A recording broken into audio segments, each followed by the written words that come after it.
Hi, Ali. Hello, Heather. How are you? I'm well, thank you. You're a sucker for punishment, aren't you? Oh, that I am. Some would say I'm a walking dartboard at the moment, but hey, you only live once, right? Okay, we're going to deal with your punishment in order, so let's deal with the stadium.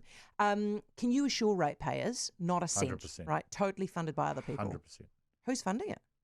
The good people in Anna and Bill currently, and then let's see where, if we need or require more, then Anna is in your wife and Bill is in Bill Foley? Correct, yes. Yeah? Yes, I think if you break these things down, why do they do things like this? I think it comes from passion. And if you look at, the two of them, along with the others that jumped into Auckland FC, it stemmed from passion. It does. And when you have the ability to affect something, then that's where that passion takes over.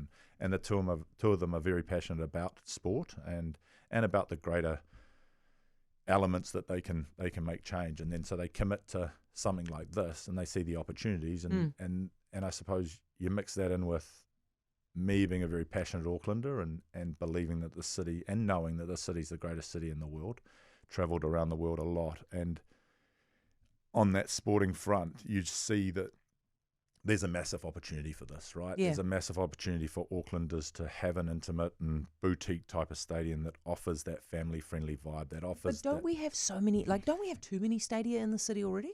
Correct. No, we have Eden Park, Yep. which caters for 45 plus. We have Mount Smart Go Media that caters for 27. Yeah. But do we have that? North Harbour?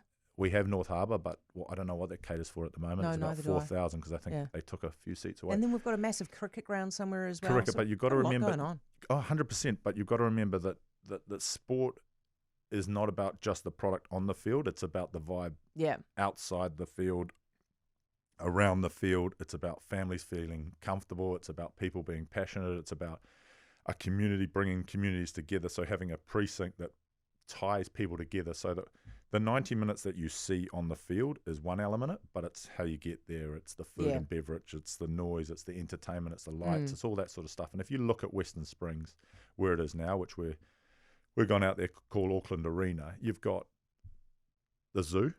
You've got Motat. The zoo gets a million people through. You've got Motat that gets 250. It is already part of our community. There's already like a precinct. There's already a precinct. Your argument. Yeah. And we're saying, well, let's put sport in there as well with high performance, with offices and stuff like that. Let's create a vibe. Yeah. Let's create paddle courts, 8 paddle courts, basketball courts. There's a massive shortage of basketball courts. But why not go? Why bother going through all this kerfuffle with the council? I don't know why we bother doing a lot of stuff, but I think it comes back down to why are we doing this? Why Anna don't you just buy a gigantic piece of land and put a stadium on there and don't ask permission? Because it doesn't work.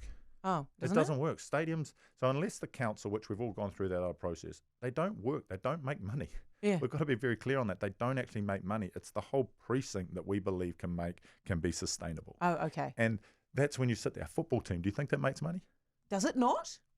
Have you lost money on this? No way does it make money. But you're having fun, aren't you? 100%. But what are we doing for the community? Yeah. We've had over 220,000 people through the gate. We believe, and Anna and Bill, they believe they're putting a positive influence on people and giving back. And I think that's pretty admirable. I'm just the lucky person that's probably the taller one out of the group. You're just the trophy wife who gets to go along. I am the trophy one. I do value myself as the best +1 in the game. But look, I just think we're very, very lucky as a city to have these people that actually want to influence. And I think you'll see that,